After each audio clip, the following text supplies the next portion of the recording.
साथियों नमस्कार। सभी साथी चिंतित थे आज डेलीगेशन को लेके। मेरा फोन 1% पे था, इसलिए किसी भी साथी का फोन का रिप्लाई नहीं कर पाया, ना मैं वीडियो के माध्यम से आप सभी साथियों को अवगत करा पाए। साथियों, आज हमारी वार्ता अखिल अरोड़ा जी से हुई। 5:30 बजे का टाइम मिला था, लेकिन 7 बजे वो मीटिंग से फ्री होकर हमारे से मिले और उसके बाद में अखिल अरोड़ा जी ने जाते ही सबसे पहले टेबल पे बैठाया और ये बोला कि आप लोगों का काम मैं स्टार्ट करता हूँ। साथियों, उन्होंने जितने भी अधिकारी थे उनको फोन किया और फोन करके ये बोला कि जो भी फोन पे वार्ता हुई वो मैं आपको बताता हूँ। अधिकारी जो फोन पे मौजूद थे उनके हमारे सामने वार्ता हुई और उन्होंने ये बोला कि इन लोगों का, सीएम साहब ने ये बोला कि इन लोगों ने कोरोना में बहुत अच्छी सेवाएं दी हैं और जब कोरोना के अंदर जब कोई भी किसी से नहीं मिल रहा था, घर से बाहर नहीं निकल रहे थे, उस टाइम में इन लोगों ने विपरीत परिस्थितियों में राजस्थान सरकार को सेवाएं दी हैं, तो क्यों ना इन लोगों का भला किया जाए। तो मुख्यमंत्री जी ने हमारे को निर्देशित किया है कि इन लोगों का कुछ ना कुछ अच्छा किया जाए, कुछ ना कुछ इनका बेहतरीन हो। तो मेरे को निर्देशित किया है, मेरे को फोन भी किया है मुख्यमंत्री साहब ने। तो मैं आपका भला करना चाहता हूँ और इन लोगों का कैसे भी भला हो, इसके लिए आप लोग कैसे भी करके इन लोगों का भला कीजिए। और जो फोन पे थे अधिकारी, उनको बोला है कि कल की तारीख में आप सभी अधिकारी मेरे से आके मिले। और पृथ्वीराज जो हेल्थ सेक्रेटरी हैं बोले छुट्टी पे चल रहे हैं, जैसे ही वो आए तुरंत चिकित्सा विभाग के जितने भी अधिकारी हैं, टोटल तमाम अधिकारी जो स्वास्थ्य विभाग से जुड़े हुए हैं और अपने जो नर्सिंग डिपार्टमेंट से जुड़े हुए हैं, तमाम अधिकारियों की बैठक जल्द से जल्द बैठक ली जाए और जितना जल्दी हो सके इन साथियों का भला करें। और उन्होंने ये तक भी बोला कि बोनस का प्रावधान इन साथियों के लिए नहीं हो सकता, क्योंकि 3 साल कम से कम मैक्सिमम होते हैं, मैक्सिमम 3 साल ऊपर करने वाले के साथियों को बोनस मिलता है। तो बोले इनको बोनस भी नहीं दे सकते हम, तो इनका इस तरह से भला किया जाए कि इन लोगों को एक परमानेंट के रास्ते पे ले जाया जा सके। ऐसा कोई रास्ता क्रिएट करे जिससे कि इन लोगों को एक परमानेंट के रास्ते पे ले जाया सके।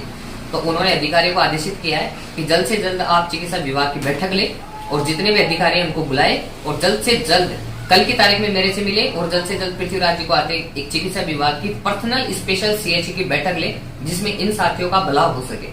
फिर उसके बाद में फोन काटने के बाद में हमारे जो साथी थे, जो डेलीगेशन मौजूद थे, उनसे हमारी वार्ता हुई। तो उन्होंने बोला कि देखो, कोई भी अगर परीक्षा होती है उसके अंदर ऐसा तो है नहीं कि जितने साथी बैठते हैं उन सभी का नंबर आए, परंतु मैं इतना प्रयास करूंगा जिस प्रकार ओपीएस और जिस प्रकार पटवारी और ये जो पंचायत सहायक लगे हुए थे उनको बेहतर से बेहतर देने का प्रयास किया है, उसी प्रकार मैं आप सभी साथियों को ज्यादा से ज्यादा मैक्सिमम रोजगार मिले। उन्होंने साथियों ये नहीं बोला कि कितने लोगों को रोजगार मिलेगा, परंतु उन्होंने कहा कि मैक्सिमम लोगों को रोजगार मिले। मैं मेरे स्तर से प्रयास करूंगा और कहीं भी अगर त्रुटि होती है तो आप हमें आके अवगत करवाएं, उसमें भी सुधार किया जाएगा। परंतु मेरे स्तर से प्रयास रहेगा कि सबसे ज्यादा से ज्यादा जितने साथियों को रोजगार मिले उतना मैं प्रयास करूंगा। फिर हमने ये भी बोला कि साहब सभी साथियों को रोजगार क्यों नहीं दे सकते, तो उन्होंने वो उस बात पे चिढ़ भी गए कि अगर आप इतना बहस क्यों कर रहे हो, मुख्यमंत्री जी ने निर्देशित किया है कि आप लोगों का भला करना है और मुझे भी पता है आप लोगों का भला करना है। अगर आप लोग अपना भला नहीं चाहते तो उन्होंने तुरंत ये बोला कि मैं मीटिंग कैंसिल करवा देता हूँ। मैं जब आप लोगों के लिए सडन मीटिंग अरेंज करवा रहा हूँ, सडन जितने भी चिकित्सा विभाग के अधिकारी उनकी मीटिंग बैठा रहा हूँ, सिर्फ आप लोगों के भले के लिए, और आप अगर इसमें जिद बहस करते हो तो मैं मना कर देता हूँ उन अधिकारियों को। फिर उन्होंने स्पष्ट ये बोला कि जितना मेरे से हो पाएगा, जितना आप लोगों को मैं हेल्प कर पाऊंगा, जितना आपका भला कर पाऊंगा, मैं पूरा प्रयास करूंगा।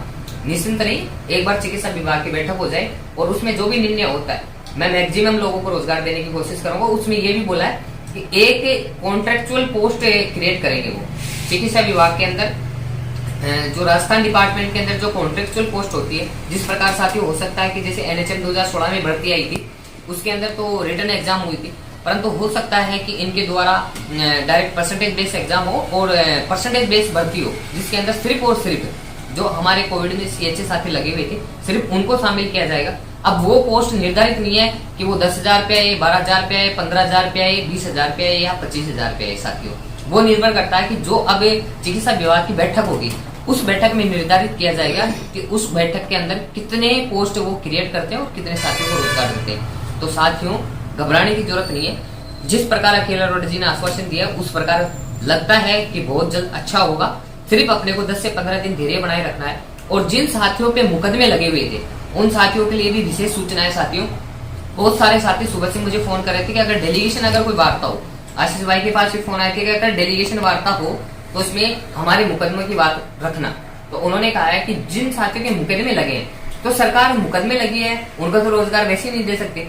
तो हम कभी नहीं चाहते कि जिनके मुकदमे लगे हैं उनको रोजगार नहीं मिले। हम तो रोजगार की बात कर रहे हैं, तो मुकदमे लगे हैं तो मुकदमे तो हटवाएंगे ना। तो उन्होंने ये तक बोला है साथियों कि जो 32+6 साथी हैं उनकी लिस्ट हमारे को प्रोवाइड करवाई, एक एप्लीकेशन लिखे, जिनसे सबसे पहले इनके मुकदमे हटवाएं और उसके बाद में जो हमारी भर्ती प्रोसेस है वो तो चल ही रही है, साथ में इनके मुकदमे भी दूर करेंगे और जो भर्ती प्रोसेस है उसमें मैक्सिमम साथियों को रोजगार मिले, ऐसा हम प्रयास करेंगे साथियों। इसलिए निश्चिंत रहिए साथियों। धरना खत्म हुआ, मुख्यमंत्री जी से मिले, अधिकारियों से भी मिले, आज अखिल अरोड़ा जी से वार्ता हुई। इसका मतलब ये नहीं है साथियों कि हम सब चीजें हार गए। मुझे पता है कि जिस प्रकार मुख्यमंत्री जी ने आदेशित किया है उसी प्रकार अखिल अरोड़ा जी ने जो वादा किया है साथियों, ओपीएस जैसी सुविधाएं देना और भी जैसे पंचायत साइकिल के लिए करना, मैक्सिमम अपने लिए बहुत अच्छा करेंगे साथियों। थोड़ा सा धैर्य बनाए रखिए और निश्चिंत रहिए साथियों। और बहुत जल्द जिन साथियों के मुकदमे लगे उनका कल या परसों के अंदर लिस्ट बना के और हमारे जो साथी हैं वो सारे अखिल अरोड़ा जी को पेश कर देंगे। उसके बाद मुकदमे जैसी तो सिचुएशन हट जाएगी और जो साथी चिंतित हैं जॉब को लेके, पूरा प्रयास रहेगा साथियों।